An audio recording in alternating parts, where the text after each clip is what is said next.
Welcome to a journey through one of the most tragic and compelling stories in all of Teyvat. Tonight, we explore the tale of Xiao, the conqueror of demons, the last of the Yakshas, a being who has fought for over 2,000 years to protect Liyue from darkness while bearing burdens that would destroy any mortal. This is a story of debt and duty, of sacrifice and suffering, of an adeptus who gave up his very name to serve a god, and who continues to fight long after his fellow warriors have fallen. Settle in as we unravel the layers of Xiao's existence, from his origins in slavery and torment, through his liberation and service, to Rex Lapis, to his solitary vigil over modern Liyue. This is not a story with a happy ending, at least not yet, but it is one of extraordinary courage and unwavering dedication that spans millennia. Our story begins not with the Xiao we know today, but with a nameless being enslaved by an evil god. Long before the Archon War concluded, before the Seven took their thrones, Teyvat was populated by countless gods, both great and small. Among these was a deity whose name has been lost to time, or perhaps deliberately forgotten, a god who delighted in cruelty and domination. This evil god enslaved powerful beings to serve as instruments of destruction, forcing them to commit atrocities against their will. Among these enslaved beings was a young adeptus, illuminated beast, whose true name we will never know. This adeptus possessed incredible power and was forced to use that power in service of evil. He was compelled to kill, to destroy, to spread suffering across the land. Every act of violence was against his will, yet he had no choice but to obey. The god who controlled him treated him not as a being with thoughts and feelings, but as a weapon, a tool to be used and discarded. The psychological torment of this existence was immeasurable. To be forced to commit evil while being aware of what you are doing, to have your power turned against innocence, to be trapped in your own body as it performs atrocities. This was the reality of the young adeptus's existence. He was not merely a slave in the physical sense, but a prisoner within himself, screaming silently as his hands carried out his master's cruel commands. This went on for an unknown period, years or perhaps decades of enslavement and forced violence. The young adeptus accumulated karma with each kill, negative energy that attached itself to him like a stain that could not be washed away. This karmic debt was not his fault, not something he chose, but it became part of him nonetheless, a burden he would carry for the rest of his existence. But salvation came in the form of a god who would change everything. During the Archon War, when gods fought for supremacy across Teyvat, one deity stood apart in his values and methods. Morax, who would later be known as Rex Lapis, and eventually as Zhongli, was the god of contracts, the prime of the Adepti, and the eventual Geo-Archon of Liyue. Unlike many gods who sought power for its own sake, Morax fought to establish order and protect the people of Liyue. Morax encountered the evil god who had enslaved the young adeptus, and a battle ensued. The details of this battle are not fully recorded, but the outcome was decisive. Morax defeated the evil god, and in doing so, he freed those who had been enslaved. Among them was the young adeptus who would become Xiao. But freedom alone was not enough. The young adeptus had been so thoroughly broken by his enslavement, so consumed by the karma he had accumulated, that he could not simply return to a normal life. He was drowning in the negative energy of thousands of deaths, tormented by memories of the atrocities he had been forced to commit. Without intervention, this karma would have destroyed him, consumed him from within until nothing remained but a corrupted shell. Morax recognized both the adeptus's suffering and his potential. Rather than simply freeing him and moving on, Morax offered something more, a purpose, a way to atone, and a means of containing the karmic corruption. He offered the young adeptus a contract, the chance to serve as a protector of Liyue, to use his power to defend rather than destroy, to fight against the very kind of evil that had once enslaved him. More than that, Morax gave him a new name. The young adeptus's true name had been defiled by his enslavement, made into something painful to remember. By giving him the name Xiao, Morax was granting him a fresh identity, a chance to define himself by his choices rather than by what had been done to him. In Chinese culture, the name Xiao can mean demon, subduing, or relate to the concept of being free and unfettered, both appropriate meanings for one who would fight demons while seeking liberation from his past. Xiao accepted this contract with absolute dedication. He swore an oath to Morax, promising to protect Liyue and defend it against all threats, particularly those that arose from the same kind of evil that had once enslaved him. This was not merely a job or a duty, but a sacred vow, one that gave Xiao's existence meaning and purpose after years of being treated as nothing more than a weapon. But Xiao was not alone in this mission. Morax had assembled a group of powerful adepti to serve as Liyue's protectors, 5 mighty warriors who would come to be known as the Yakshas. Each was given a name by Morax. Each had their own tragic past, and each dedicated themselves to fighting the darkness that threatened Liyue. The 5 Yakshas were Bosacius, Indarius, Bananas, Minochius, and Elatus. Elatus was the name Morax gave to Xiao, though in modern times he is known primarily by his short name. Each Yaksha had their own element and weapon. Xiao wielded Anemo and a polearm. Together they formed an unstoppable force, eliminating demons and evil gods across Liyue, ensuring that the land would be safe for mortals to inhabit. The Yaksha's duty was to fight demons, but these were not demons in the conventional sense. They were manifestations of the lingering resentment and hatred of defeated gods, the corrupted remnants of divine beings who had fallen in the Archon War. When gods died, their resentment did not simply disappear. It festered and transformed into miasma and demons, entities of pure malevolence that sought only to cause suffering and destruction. These demons emerged from the earth itself, from ancient battlefields and the corpses of fallen gods. They brought with them a corrupting influence, a karmic debt that attached itself to anyone who fought them. The more demons a warrior killed, the more karma they accumulated, and this karma would slowly poison them, corrupt them, drive them toward madness and death. The Yakshas knew this. They understood that their duty would slowly destroy them, that each demon they killed brought them one step closer to their own downfall. But they fought anyway because Liyue needed protection, because they had sworn an oath to Morax, and because someone had to bear this burden. They sacrificed their own well-being, their sanity, their very lives to ensure that the people of Liyue could live in peace without ever knowing the horrors that lurked in the darkness. For a time, the 5 Yakshas fought together, and their camaraderie helped them bear the burden of their duty. They were not just fellow warriors, but something like a family, bound by shared purpose and mutual understanding. They could rely on each other, support each other, help each other resist the corrupting influence of the karma they accumulated. Xiao, in particular, found solace in this companionship.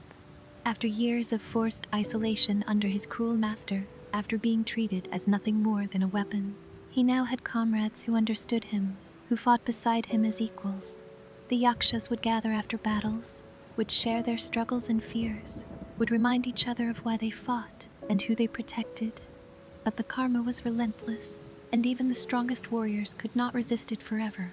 The first to fall was Bosacius, a Yaksha of great power and noble bearing. The exact circumstances of his death are shrouded in mystery, lost to time and the chaos of endless battle. What is known is that Bosacius disappeared during a campaign against demons in a region far from Liyue proper. He went missing, and despite searches by his fellow Yakshas, no trace of him was ever found. Whether he died in battle, was consumed by karma, or met some other fate remains unknown. The loss of Bosacius was devastating to the remaining Yakshas. He had been a pillar of strength, someone they relied upon. His disappearance left a hole in their formation and in their hearts. But the demons did not stop emerging, and the remaining 4 Yakshas had no choice but to continue their duty, now carrying an even heavier burden with one fewer warrior to share it. Then came the true horror, the event that would shatter the Yakshas beyond repair. The karma that the Yakshas had been accumulating for centuries finally reached a critical point. The corruption, the madness, the weight of thousands of demonic deaths became too much for some of them to bear. 3 of the Yakshas, Indarius, Bananas, and Monogeus, succumbed to the darkness they had been fighting. The details of what happened are among the most tragic in all of Liyue's history. Indarius and Bananas, driven mad by karmic corruption, turned on each other. These warriors who had fought side by side for centuries, who had supported each other through countless battles, became enemies. They fought with all their power, and in the end, both fell, killing each other in a battle born of madness rather than malice. Monogeus met a different but equally tragic fate. He was consumed entirely by his karmic debt, the corruption overwhelming him completely. Whether he died fighting demons or was destroyed by the karma itself is unclear, but the result was the same. Another Yaksha fell, another protector of Liyue was lost. In a matter of what could have been days, weeks, or months, Xiao went from being one of 5 Yakshas to being the only one left. Bosacius was missing and presumed dead. Indarius and Bananas had killed each other. Monogeus had been consumed. Only Xiao remained, the last of the Yakshas, alone with a duty that had been meant for 5. The psychological impact of these losses on Xiao cannot be overstated. He had already suffered immeasurably during his enslavement. He had found purpose and companionship serving Morax and fighting alongside the other Yakshas. And now, in a cruel repetition of his earlier isolation, he was alone again. Worse, he had to bear witness to his comrades falling not in glorious battle, but to the very corruption they had fought so hard to resist. Xiao understood with terrible clarity that the same fate awaited him. The karma that had destroyed the other Yakshas was accumulating in him as well. Every demon he killed added to his burden. Eventually, inevitably, he too would succumb. He would either be driven mad and turn on innocence, or be consumed entirely, or simply cease to exist under the weight of corruption he carried. But Xiao did not stop fighting. Despite knowing his fate, despite the loneliness and suffering, despite watching all his fellow Yakshas fall, he continued to fulfill his contract with Rex Lapis. He was the last line of defense against the demons that continued to emerge from beneath Liyue. If he fell or abandoned his duty, there would be no one else. The people of Liyue would be helpless against forces they could not even perceive, let alone fight. So Xiao fought on, alone, year after year, decade after decade, century after century. He battled demons in the hidden places of Liyue, in ancient ruins and deep caves, on remote mountainsides and in abandoned valleys. He fought where mortals never ventured, ensuring that the darkness stayed contained, that it never reached the cities and villages where ordinary people lived their lives. The karma continued to accumulate, a constant agony that Xiao learned to endure. The pain was not just physical, but spiritual and mental. It manifested as torment, as intrusive memories of every life he had taken, every death he had witnessed. The karma showed him visions of his enslaved past, of the atrocities he had been forced to commit, of his fallen comrades. It was a never-ending nightmare that he could not escape even in sleep. To manage this suffering, Xiao developed coping mechanisms that further isolated him from others. He avoided mortal contact as much as possible, not out of disdain, but out of necessity. His karmic corruption made him dangerous to be around. Mortals who spent too much time in his presence could be affected by the miasma that clung to him, could suffer nightmares or even physical harm from exposure to the karmic debt he carried. More than that, Xiao feared himself. He had seen what karmic corruption could do, had watched his fellow Yakshas succumb to madness. He lived in constant vigilance against his own potential corruption, always monitoring himself for signs of the same madness that had claimed Indarius and Bananas. What if he hurt someone? What if, like his comrades, he turned on innocence in a moment of corrupted madness? The thought was unbearable, so Xiao stayed away from others as much as possible. He adopted a solitary lifestyle, appearing only when needed to fight demons or when Rex Lapis specifically summoned him. He avoided festivals and gatherings, stayed away from populated areas except when duty demanded otherwise. He developed a reputation among mortals as a distant, cold figure, a guardian who protected them but wanted nothing to do with them. This reputation was not entirely accurate, but Xiao did nothing to correct it. Better that mortals fear or misunderstand him than come too close and suffer from his karmic corruption. Xiao also stopped using his true Adeptus name, Alatis, the name Morax had given him. He became known simply as Xiao, as if even his identity as one of the Yakshas was too painful to fully claim. The name Alatis reminded him of what he had lost, of the 4 other Yakshas who should have been fighting beside him but were gone. Despite his isolation, Xiao maintained his absolute loyalty to Rex Lapis. The contract he had sworn remained sacred to him, the one constant in an existence defined by loss and suffering. When Rex Lapis called, Xiao answered without question or hesitation. When Liyue needed protection, Xiao provided it, no matter the cost to himself. Rex Lapis, for his part, did what he could to help Xiao manage his karmic debt. Morax possessed the power to suppress some of the corruption, to provide temporary relief from the worst of the torment. He would periodically summon Xiao and use his divine power to cleanse some of the accumulated karma, giving the Yaksha respite and allowing him to continue fighting. These interventions by Rex Lapis were crucial to Xiao's survival. Without them, he would likely have succumbed to karmic corruption long ago, joining his fellow Yakshas in death or madness. But even with Rex Lapis's help, the karma could only be managed, not eliminated. Xiao would accumulate more corruption with each demon he killed, requiring periodic cleansing in an endless cycle. The relationship between Xiao and Rex Lapis was complex and deeply meaningful to the Yaksha. Rex Lapis was not just his lord or the god he served, but his savior, the one who had freed him from slavery and given him purpose. Xiao's loyalty was absolute, born not just from the contract he had sworn, but from genuine devotion and gratitude. Rex Lapis had seen value in him when he was nothing but a broken slave, had given him a new name and a new life, and continued to support him through millennia of service. For over 2,000 years, this pattern continued. Xiao fought demons in solitude, suffering from karmic corruption, periodically receiving relief from Rex Lapis, then returning to his lonely vigil. Generations of mortals lived and died, never knowing of the Adeptus who protected them from horrors beyond their comprehension. The world changed, dynasties rose and fell, Liyue grew and prospered, all while Xiao maintained his silent watch. Then, approximately 2,000 years into his service, something unprecedented occurred. Rex Lapis made a decision that would shake the foundations of Liyue and leave Xiao more alone than ever before.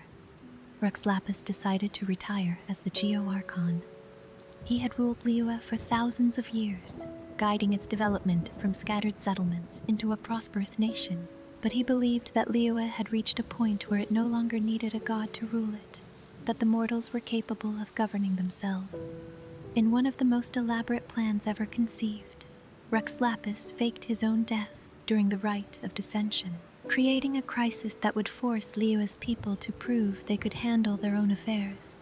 This event, which would come to be known as the death of Rex Lapis, occurred during the traveler's visit to Liyue.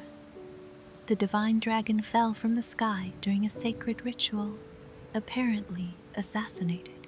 Liyue was thrown into chaos as the people tried to understand how their god could die and what would happen to their nation without divine guidance. For Xiao, this event was catastrophic on a personal level. He learned, though not immediately, and not in the way mortals did, that Rex Lapis was not actually dead, but had chosen to step away from his role as Archon. This knowledge came with the realization that Rex Lapis would no longer be regularly available to help manage Xiao's karmic corruption. The implications were terrifying. Without Rex Lapis's periodic cleansing, the karma would continue to accumulate unchecked. Xiao's suffering would increase, and more importantly, the risk of him succumbing to corruption, as his fellow Yakshas had, would grow with each passing day. He was now truly alone in his struggle, without even the occasional respite that Rex Lapis's interventions had provided. Yet Xiao's response to this situation revealed the depths of his character and his understanding of duty. He did not rage against Rex Lapis's decision or demand that the former Archon continue to help him. He understood that Rex Lapis had his reasons for stepping down, that the contract between them did not require the Archon to serve Xiao, but rather the opposite. Xiao's duty was to protect Liyue, and that duty continued regardless of whether Rex Lapis was actively governing or not. In fact, with Rex Lapis stepping away, Xiao's role became even more critical. If Liyue was to govern itself without divine oversight, it needed protection more than ever.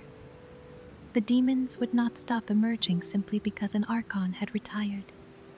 If anything, periods of transition and change might make Liyue more vulnerable to malevolent forces. Xiao had to continue his vigil, had to keep fighting, had to bear his burden alone because there was literally no one else who could. During this period of transition, Xiao encountered the Traveler, the same Outlander who had been present at Rex Lapis's apparent death, and who had been instrumental in helping Liyue navigate the crisis. The Traveler sought Xiao out, hoping to learn more about the Adepti and their connection to Rex Lapis. Xiao's initial interactions with the Traveler were cold and dismissive. He warned them to stay away, told them that being around him was dangerous, made it clear he had no interest in mortal companionship. This was not cruelty, but genuine concern. The Traveler was an outsider who did not understand the dangers of karmic corruption, and Xiao did not want to add another person to the list of those who had suffered because of him. But the Traveler was persistent, and more importantly, they proved themselves capable. They fought alongside Xiao against demons, demonstrated power and skill that surpassed ordinary mortals, and showed genuine respect for the duty Xiao performed. Slowly, almost against his will, Xiao began to tolerate the Traveler's presence, then to appreciate it, and eventually to value their companionship in ways he had not experienced since the fall of the Yakshas. The Traveler learned about Xiao's past through research and conversations with other Adepti and with Xiao himself when he was willing to speak of it.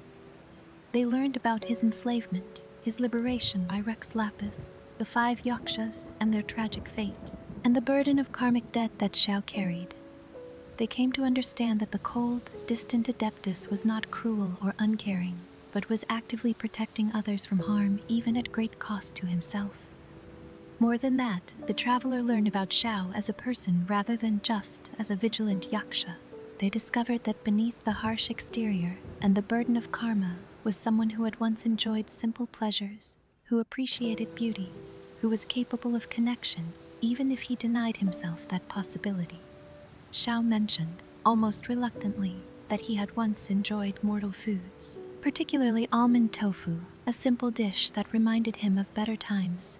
The Traveler began bringing Xiao almond tofu when they knew they would encounter him. At first, Xiao was dismissive, insisting he did not need mortal food, that such pleasures were irrelevant to his duty.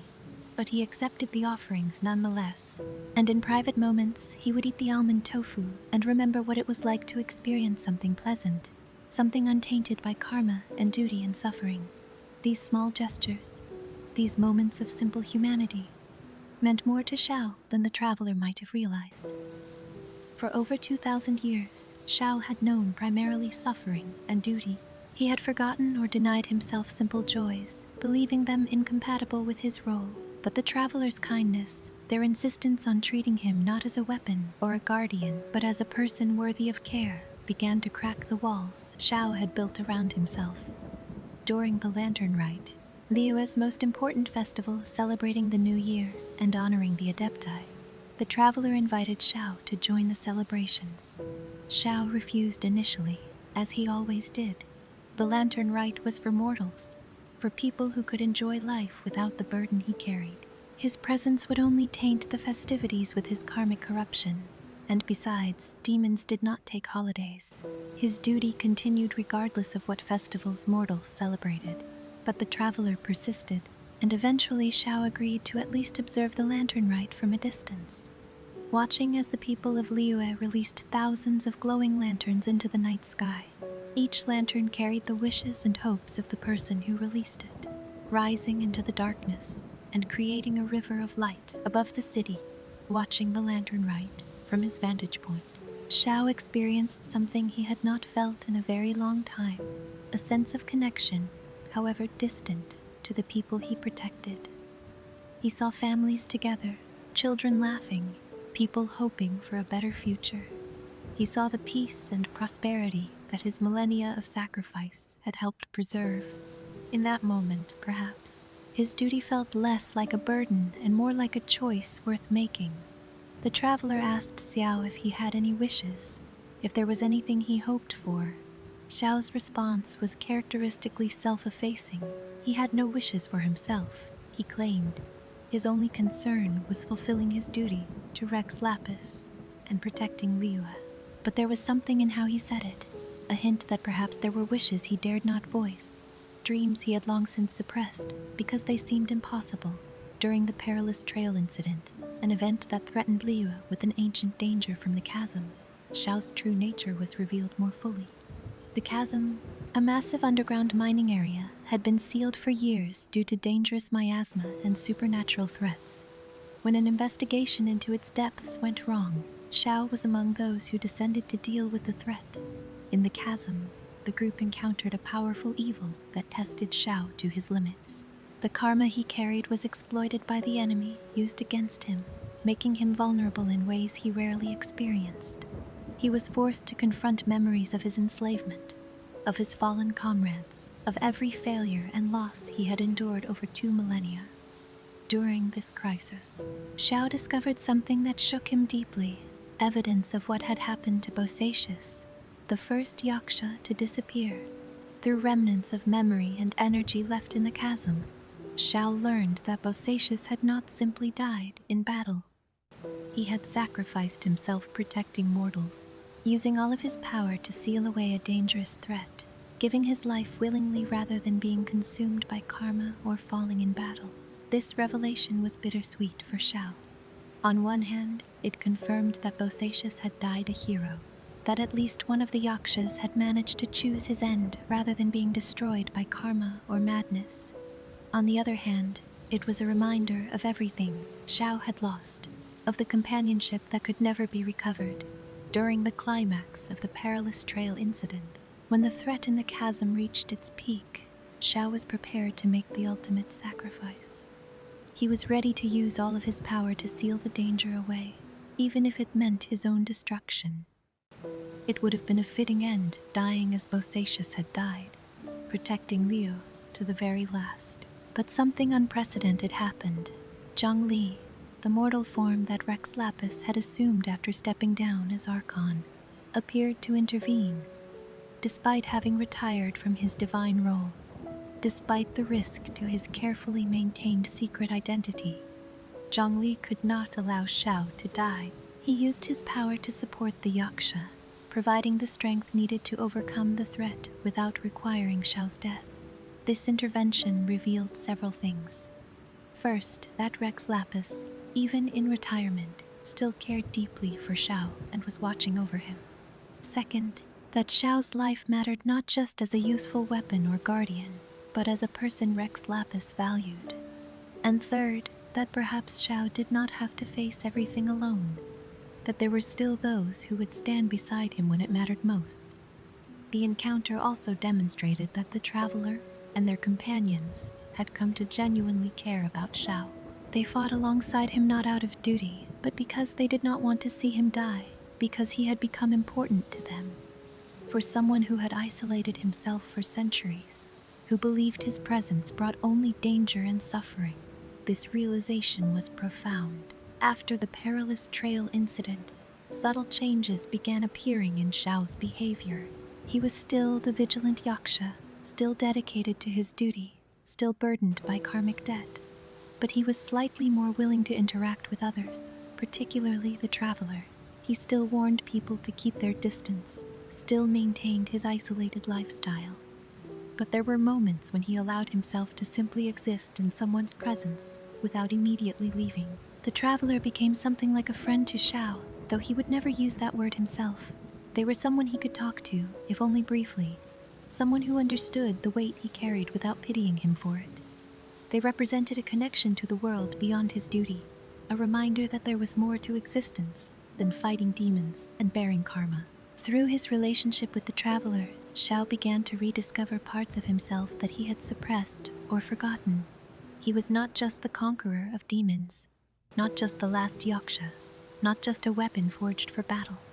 He was also a lattice, the adeptus who had once known companionship and simple pleasures, who was capable of appreciation and even something approaching happiness, if only in brief moments.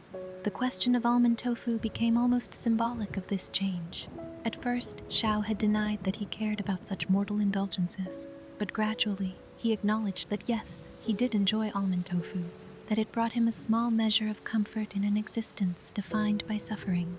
This admission, small as it might seem, represented Xiao allowing himself to be something other than just a tool of protection, to have preferences and pleasures that had nothing to do with his duty. Xiao's understanding of his contract with Rex Lapis also evolved during this period. For millennia, he had viewed the contract as an absolute obligation, something that demanded everything from him with no consideration for his own well-being.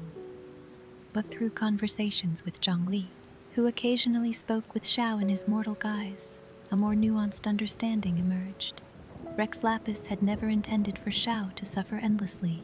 The contract was meant to give him purpose, yes, but also to protect him, to give him a reason to resist the karmic corruption rather than succumbing to it. Rex Lapis valued Xiao not just for his power or his utility, but as an individual whose well-being mattered. The contract was not meant to be a chain that bound Xiao to endless suffering, but a lifeline that gave him reason to endure, and eventually, perhaps to heal. This realization did not change Xiao's dedication to his duty. He would continue to protect Liyue, continue to fight demons, continue to bear his karmic burden. But it allowed him to see his service as something other than pure obligation, as a choice he made because it mattered. Because the people of Liyue deserved protection, because there was value in the peace and prosperity his sacrifice enabled. The karma remained, of course. Xiao's fundamental problem had not been solved. Every demon he killed added to his burden, and without regular cleansing from Rex Lapis, the accumulation was relentless. He still suffered from constant pain, still endured visions and memories that tormented him, still lived with the knowledge that he might eventually succumb to the same fate as his fellow Yakshas. But Xiao had found something that helped him bear this burden better than he had in a long time. Connection, not deep friendships necessarily, not the kind of close companionship he had shared with the other Yakshas, but simple human, or in his case adeptus, connection. The traveler's occasional visits, Zhongli's quiet support, even brief interactions with other adepti and mortals who knew of his service. All of these reminded Xiao that he was not fighting in complete isolation. The people of Liyue, most of whom knew nothing of the Vigilant Yaksha who protected them, continued their lives in peace. They built families, pursued their dreams, celebrated festivals, and lived without fear of the demons that lurked in the hidden places of their land. This was possible only because of Xiao's endless vigil, his willingness to suffer so that others would not have to. There is a particular poignancy in this dynamic. Xiao is perhaps the most dedicated guardian in all of Teyvat, someone who has given everything for the people he protects, yet almost none of them know he exists. They do not thank him because they do not know to thank him. They do not appreciate his sacrifice because they are unaware it is being made. He is the ultimate unsung hero, protecting people from threats they will never see, receiving no recognition or reward beyond the knowledge that he is fulfilling his duty. Yet Xiao does not seem to want recognition. He does not seek thanks or praise, does not need mortals to know his name or appreciate his service. His satisfaction, such as it is, comes from the knowledge that Liyue is safe, that the contract he swore to Rex Lapis is being fulfilled, that his suffering has purpose. This is enough for him, or at least, it is what he tells himself is enough. The question of Xiao's future remains uncertain. Can he continue his vigil indefinitely, or will the karma eventually overwhelm him as it did his fellow Yakshas? Is there a way to truly cleanse karmic debt, or is he doomed to accumulate corruption until he reaches a breaking point? Can the connections he has begun to form, particularly with the traveler, provide enough support to help him resist the madness that claimed in Darius and Bonanas? These questions have no clear answers. Xiao himself probably does not know his fate, though he has certainly contemplated it during his millennia of service. He has prepared himself for the possibility that he might eventually fall, has likely made plans for how to isolate himself if he feels the corruption becoming overwhelming, to ensure he does not harm innocence in his final moments. But there is also the possibility, perhaps slim but real nonetheless, that Xiao's story might have a different ending than that of his fellow Yakshas. The connections he has formed, the support he has found, the meaning he has discovered beyond pure obligation, all of these might provide the strength needed to resist karmic corruption in ways the other Yakshas could not. Xiao's character embodies several powerful themes. He represents the cost of protection, the sacrifice required to maintain peace and safety. He shows us that some heroes fight in darkness and solitude, receiving no recognition or reward, yet continue because the work matters more than personal comfort. He demonstrates that duty and obligation can coexist with personal suffering, that one can continue to serve even when that service is agonizing. But Xiao also represents something more hopeful, the possibility of healing, of connection even in the darkest circumstances, of finding meaning beyond suffering. His gradual opening up to the traveler, his willingness to acknowledge his own preferences and feelings, his recognition that he is more than just a weapon. All of these suggest that even the most damaged souls can grow and change. The story of the Yakshas is ultimately a tragedy. 5 mighty warriors were destroyed by the very duty they undertook to protect others. Bosacius disappeared and sacrificed himself alone. Indarius and Bonanus killed each other in karma-induced madness. Menogias was consumed by corruption. Only Xiao remains, and his fate is still uncertain. Yet, within this tragedy, there is also extraordinary courage and dedication. The Yakshas knew what their duty would cost them. They understood that fighting demons would destroy them eventually. They did it anyway, because Liyue needed protection, because someone had to bear this burden, because Rex Lapis asked them to, and they believed in his vision for a safe and prosperous nation. Xiao continues this tradition, fighting alone where once there were 5, bearing a burden that was meant to be shared, suffering in isolation so that others can live in peace. His is a story of almost incomprehensible sacrifice, of choosing to endure agony so that strangers will never know the horrors he faces on their behalf. The almond tofu that the traveler brings him has become more than just food. It represents something that Xiao had almost forgotten existed: kindness given without expectation of return, care offered not because of what he can do but because of who he is.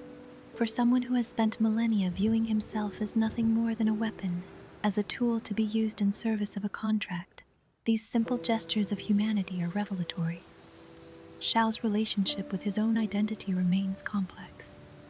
He is a lattice, the name given to him by Rex Lapis, one of the 5 Yakshas, but he rarely uses this name, as if acknowledging it fully would mean confronting all that he has lost. He is Xiao, the conqueror of demons, the Vigilant Yaksha, defined by his role and his duty. But he is also just a being who once enjoyed simple pleasures, who valued companionship, who is capable of more than just fighting and suffering. The mask he wears during battle is itself symbolic. It is not just a tool that enhances his power, but a barrier between his true self and the violence he must enact. When Xiao dons the mask and unleashes his full power, he becomes something closer to a force of nature than a person, a being of pure destructive capability. The mask allows him to access this state while maintaining some separation between his identity and the violence required by his duty. But the mask also represents the danger he poses to himself. Using his full power accelerates the accumulation of karmic debt, brings him closer to the corruption that destroyed his fellow Yakshas. Each time he transforms, each time he fully unleashes his strength, he takes on more of the burden that will eventually destroy him. Yet he does not hesitate to use this power when necessary, because protecting Liyue is more important than preserving himself. Xiao's perspective on life and death is necessarily different from that of mortals. He has lived for over 2,000 years, has witnessed countless generations rise and fall. has seen empires emerge and crumble. Death is not something distant or theoretical to him, but a constant companion, something he has caused and witnessed more times than can be counted. Yet, despite this familiarity with death, or perhaps because of it, Xiao values life deeply. He fights so that others can live, so that mortals can experience the brief, precious span of their existence without being cut short by demons. He understands the weight of every life lost, carries the karma of every death, and continues to fight precisely because he knows how valuable and fragile mortal life truly is. The locations where Xiao is most often found are significant. Wangshu Inn, a tall structure built into a massive tree, serves as one of his primary bases. From its highest balcony, he can survey the surrounding area, watching for signs of demonic activity. The inn's owner, Vergoldet, knows of Xiao's presence and ensures that the highest floor remains available for him. That almond tofu is always prepared in case he desires it. The fact that Xiao maintains even this tenuous connection to a mortal establishment, that he has a place he regularly returns to rather than wandering endlessly, suggests that some part of him still craves connection and stability, even if he cannot fully admit this to himself. Wangshu Inn is not a home in the traditional sense, but it is perhaps the closest thing Xiao has to one. The Diwa Marsh and other wild areas of Liyue are also places where Xiao is frequently found, patrolling for demons and dealing with threats as they emerge. These remote locations, far from mortal habitation, are where the most dangerous entities tend to appear, where the lingering resentment of fallen gods manifests into physical form. Xiao hunts in these places so that demons never reach populated areas, intercepting threats before they can harm anyone.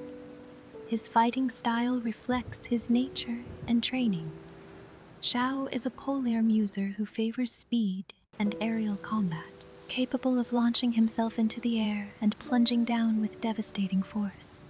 His animo-vision allows him to manipulate wind, creating currents and blasts of air pressure that tear through enemies.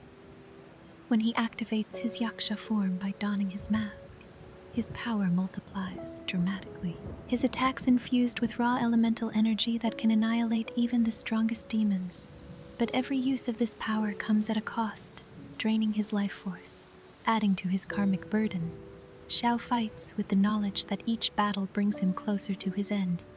Yet he never hesitates, never holds back when the situation demands his full strength. This is perhaps the essence of his character, the willingness to sacrifice himself, piece by piece, for the protection of others. The Adepti who remain in Liyue, Cloud Retainer, Mountain Shaper, Mooncarver, and others, are aware of Xiao's situation and respect his dedication, but they maintain distance from him. This is partly due to Xiao's own preference for isolation, but also because they understand that his burden is one he must bear alone. They cannot help him carry karmic debt without taking it on themselves, and doing so would only create more casualties, rather than solving the problem. However, they honor his service in their own ways. When they speak of the Adepti and their role in protecting Liyue, they acknowledge Xiao's contributions, even if many mortals remain unaware of them. Among the Adepti, Xiao is respected as perhaps the most dedicated of their number, the one who has sacrificed the most and asked for the least in return. Zhongli, in his mortal guise, occasionally crosses paths with Xiao in ways that seem coincidental but likely are not. These encounters allow the former Archon to check on Xiao's condition, to offer what support he can without overtly revealing his true identity, or providing the kind of direct divine intervention he has stepped away from. Zhongli's care for Xiao remains evident, a reminder that the contract between them was always about more than just duty and obligation. The Lantern Rite continues to hold special significance for Xiao. Each year, when the lanterns rise into the sky carrying the hopes and wishes of Liyue's people, Xiao watches from a distance. He does not participate directly, does not release his own lantern, but he observes, and in observing, he finds renewed purpose.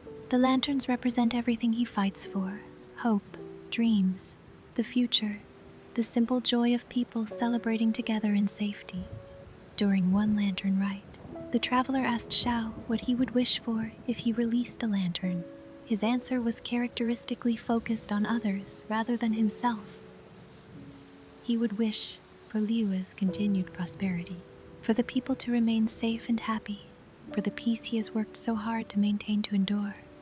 When pressed about what he might wish for himself, Xiao struggled to answer, as if the concept of having personal desires beyond his duty was foreign to him. But perhaps, in the silence that followed, there was an unspoken wish. Perhaps Xiao wishes for freedom from his karmic burden, for the pain to end, for the possibility of existing without constant suffering. Perhaps he wishes to be able to form connections without fear of harming others, to experience the simple pleasures of life without guilt, to have the companionship he lost when his fellow Yakshas fell. Or perhaps he simply wishes to endure long enough to fulfill his contract to protect Liyue until his last breath, to die knowing that his sacrifice meant something. The traveler's presence in Xiao's life has become increasingly important, though the traveler continues their journey across Tivat.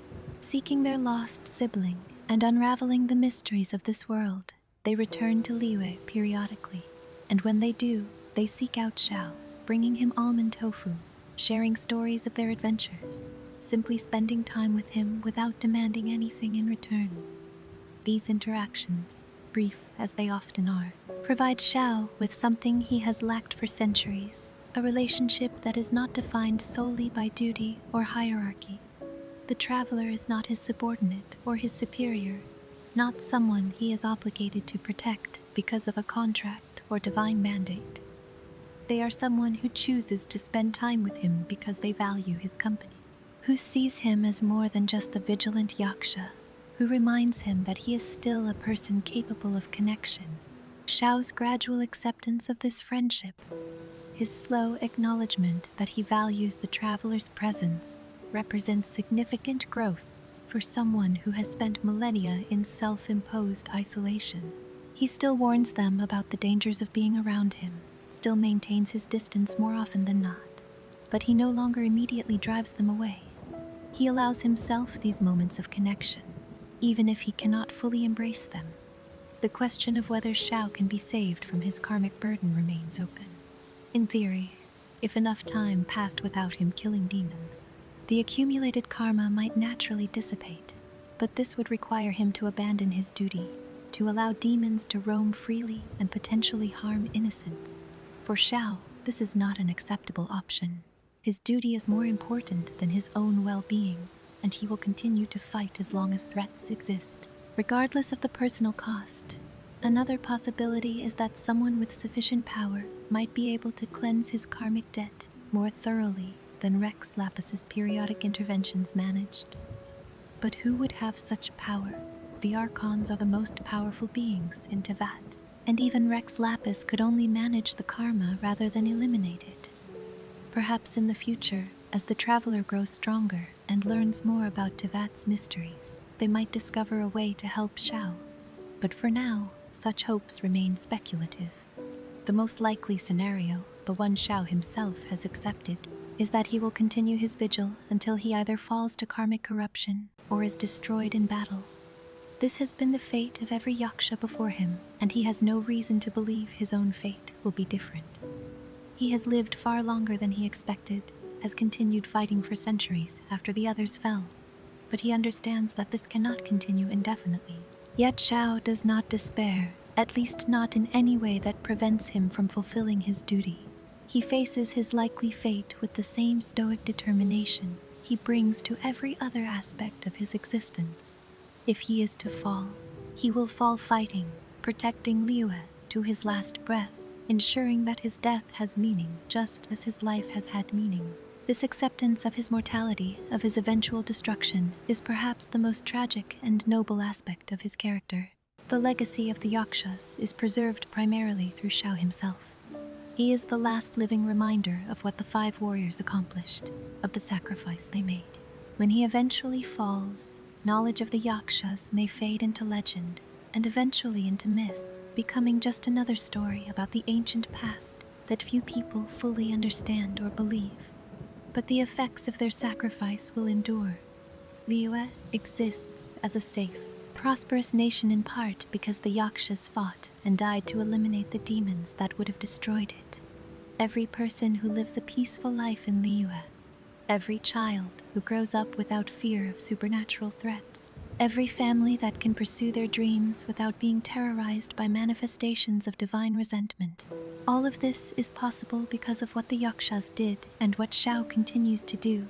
This is perhaps the ultimate meaning of Xiao's story, that some acts of heroism are thankless, that some sacrifices are made in darkness and solitude, that some protectors will never receive the gratitude they deserve.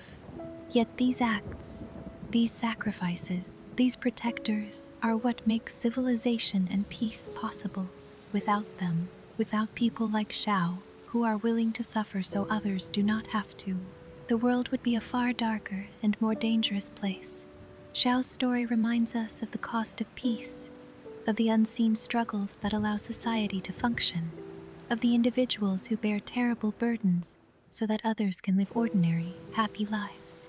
It challenges us to consider what we owe to those who protect us, how we might honor sacrifices we do not see, how we might support those who carry weights too heavy to bear alone.